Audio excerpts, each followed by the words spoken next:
For most of the 20th century, the United States Army treated physical standards as a form of battlefield prediction. Height, weight, and build were not cosmetic preferences. They were assumed indicators of survivability. Taller soldiers were believed to distribute load more efficiently, maintain endurance over long movements, and absorb the physical stress of combat without breaking down. Shorter bodies, by contrast, were categorized as risk, not because they lacked courage or intelligence, but because they deviated from averages the institution trusted. This belief hardened into regulation. Recruitment offices enforced minimum height requirements not as suggestions, but as filters. In the Army's internal logic, every inch below the line increased the probability of failure. This was not emotion.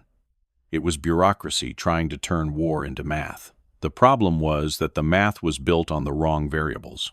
The data that shaped these standards came from conflicts where distance, visibility, and maneuver dominated outcomes. Open terrain rewarded stride length.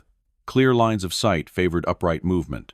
Long advances punished smaller frames carrying the same absolute weight as larger men. From that context, the conclusion seemed obvious. Height equaled durability, but doctrine has a blind spot. It assumes the next war will resemble the last one closely enough for old averages to remain valid.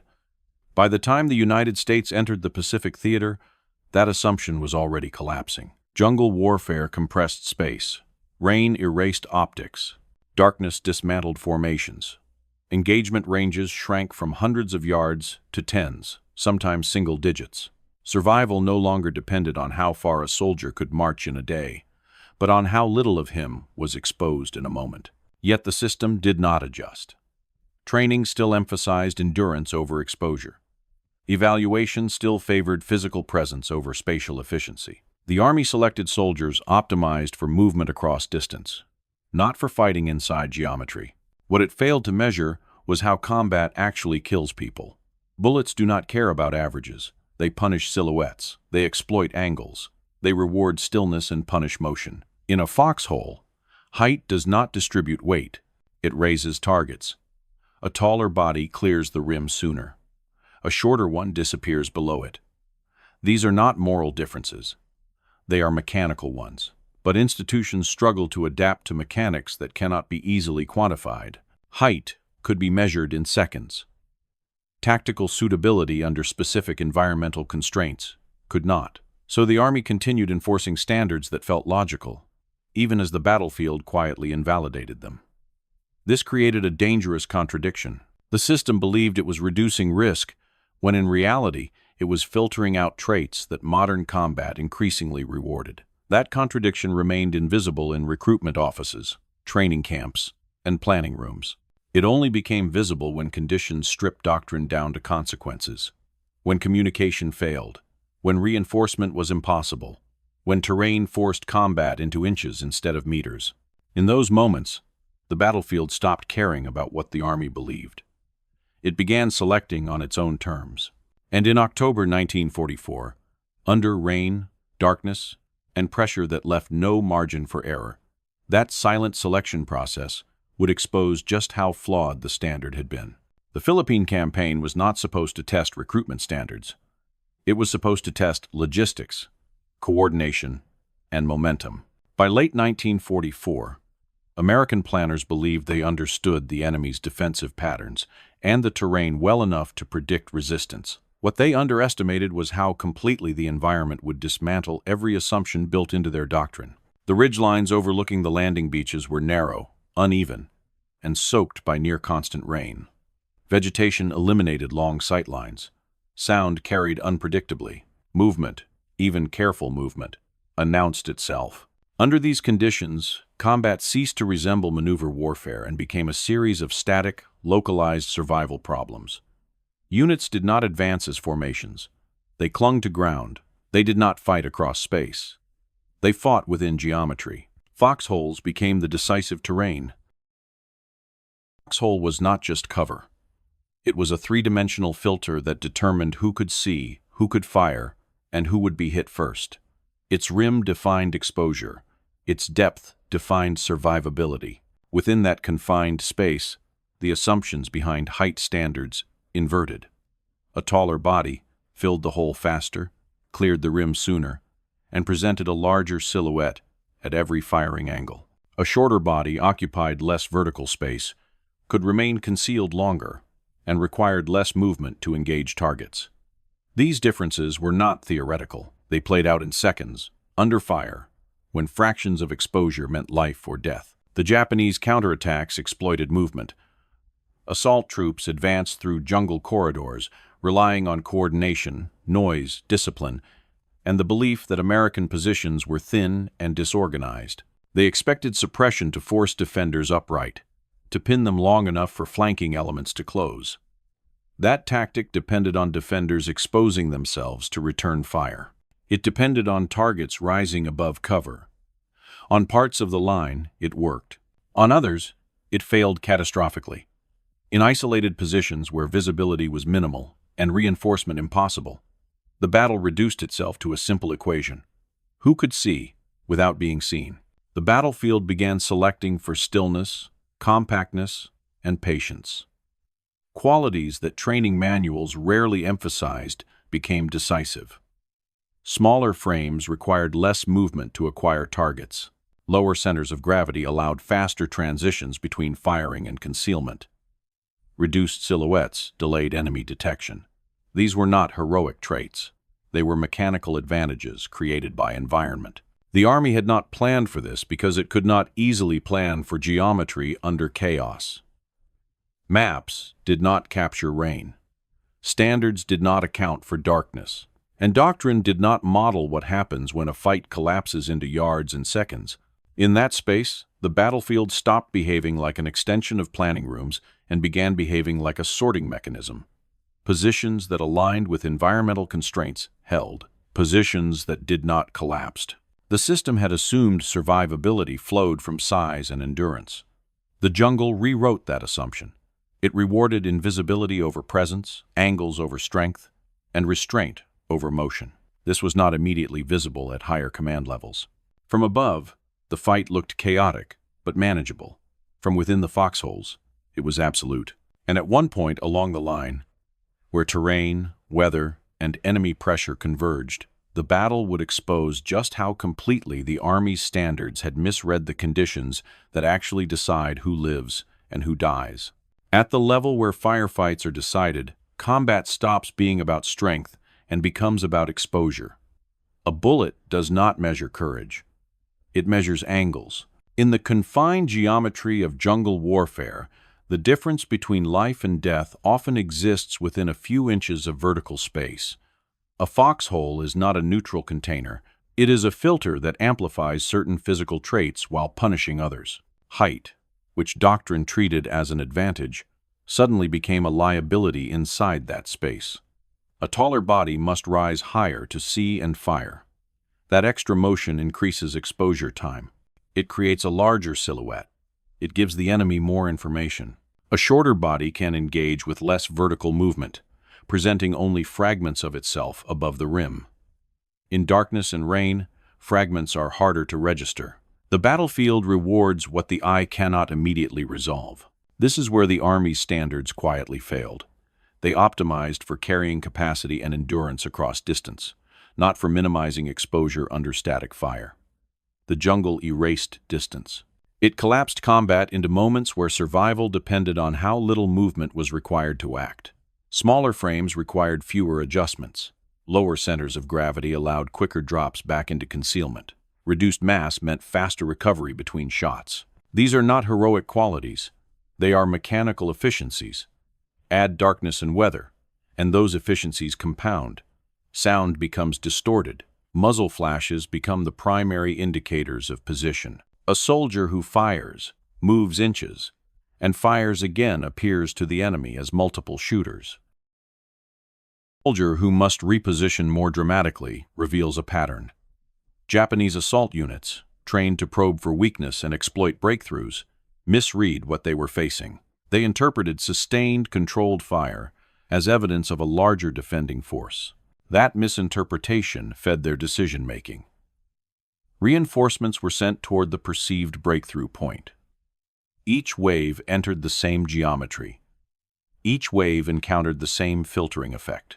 The battlefield did not punish them for bravery. It punished them for exposure.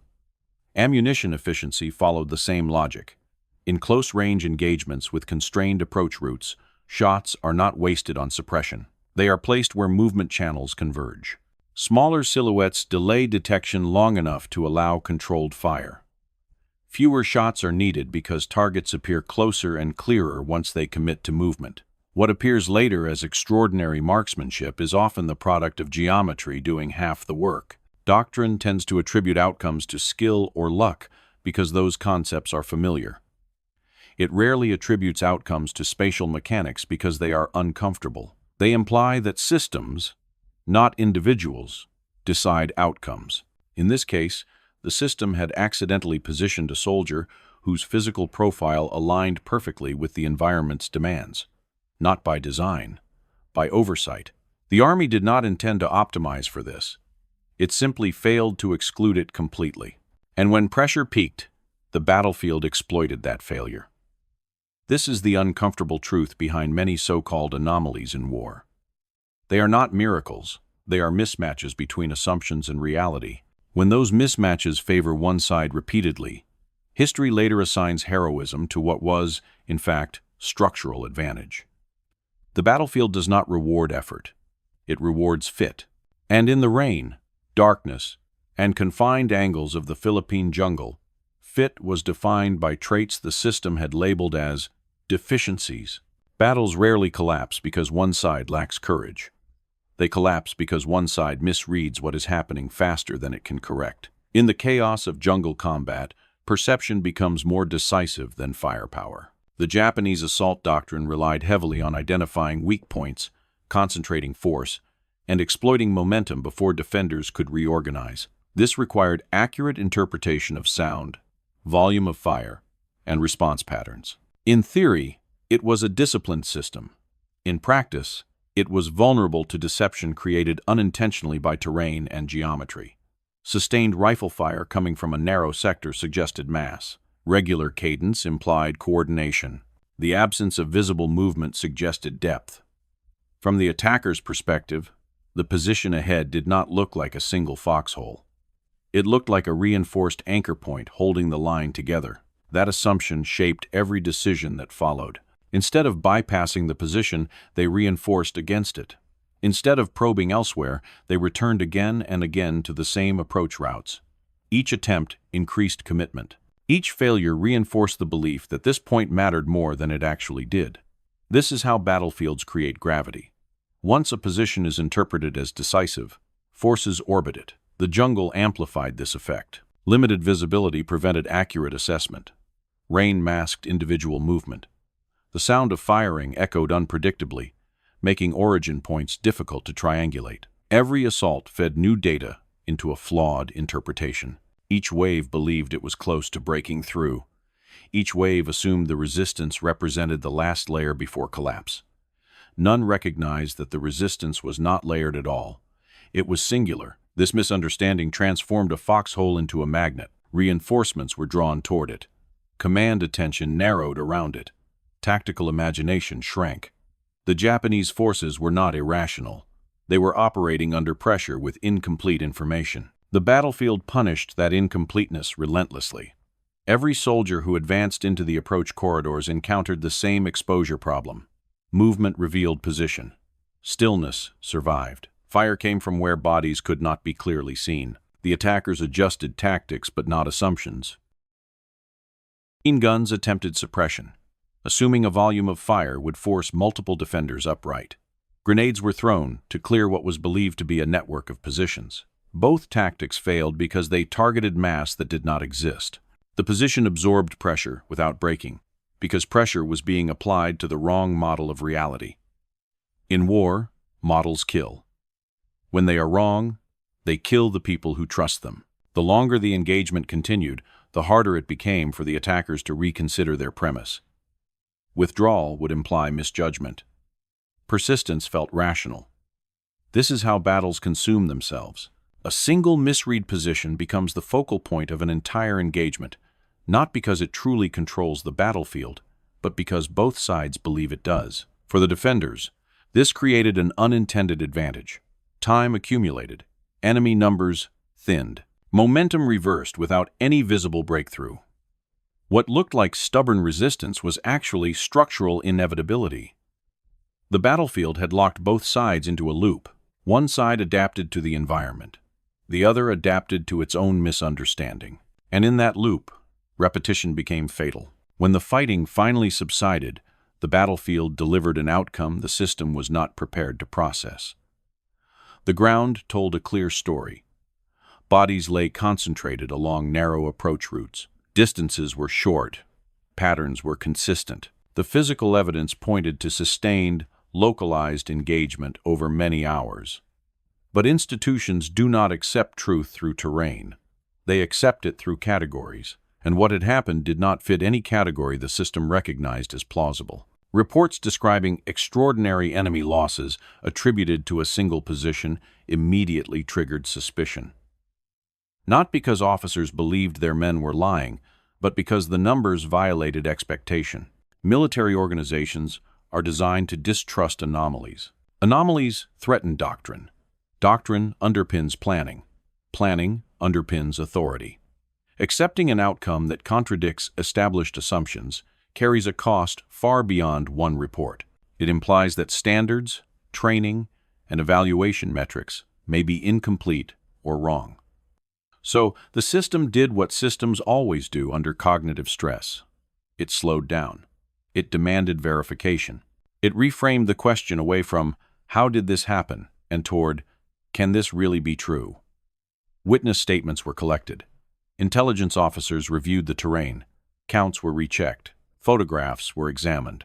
Each layer of confirmation added weight, yet resistance remained. The problem was not lack of evidence.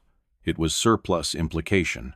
To accept the facts meant accepting that a soldier previously considered marginal had occupied a position so decisive that an entire defensive line depended on it. That realization undermined the logic of exclusion the system had relied upon. Recognition, therefore, became bureaucratic friction. Commendation pathways were delayed. Reports circulated upward cautiously. Language softened. Claims were hedged. This was not malice. It was self-protection. Institutions prefer explanations that preserve continuity. They resist conclusions that force reevaluation. Yet the battlefield is indifferent to continuity. It produces outcomes, not comfort. Over time, the accumulation of corroboration made denial untenable. Too many officers, too many independent confirmations, too much physical alignment between testimony and terrain. The system eventually conceded the facts, but only after reframing them. The outcome was absorbed as an exception rather than a lesson. Heroism became the explanation. Courage became the cause. Individual greatness became the narrative shield that allowed doctrine to remain intact. By isolating the result within a single man's character, the institution avoided confronting the structural mismatch that had made the outcome possible. This is a recurring pattern in military history. When results challenge assumptions, organizations elevate individuals rather than interrogate systems. Medals resolve tension. They honor sacrifice while preserving belief. But beneath the ceremony, the uncomfortable truth remained. The battlefield had revealed a flaw not in a man, but in a standard.